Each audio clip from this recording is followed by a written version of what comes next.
If PowerShell looks complicated at first, don't worry. You don't need to be a programmer to start using it.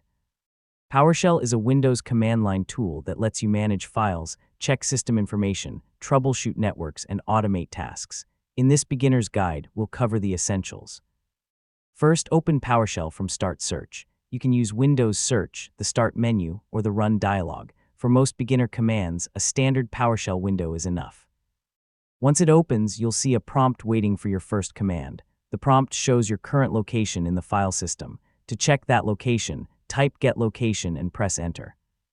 To see what's inside the current folder, use get child item. You can also use the shorter alias dir. Yeah, these two commands are great starting points. To move into another folder, use set location, followed by the folder path. You can also use the shorter cd command. For example, cd documents moves into the documents folder. To go back one level, use cd. This is how you move around without opening File Explorer. PowerShell can handle everyday file management too. Use new item to create a file or folder, copy item to copy something, move item to move it, and rename item to change its name. To remove an item, use remove item.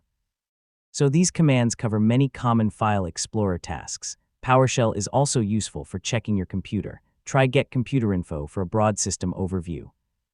You can use GetNet IP address to check network addresses, or TestNet connection to test connectivity. These commands can be especially helpful when you're troubleshooting Windows. If you're unsure how a command works, PowerShell has built-in help. Type get help followed by the command name. For example, get help get child item.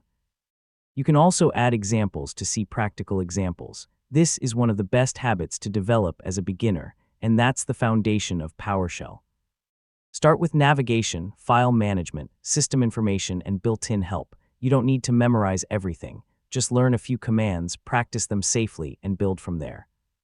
Yeah, once the basics click, PowerShell becomes much easier to use.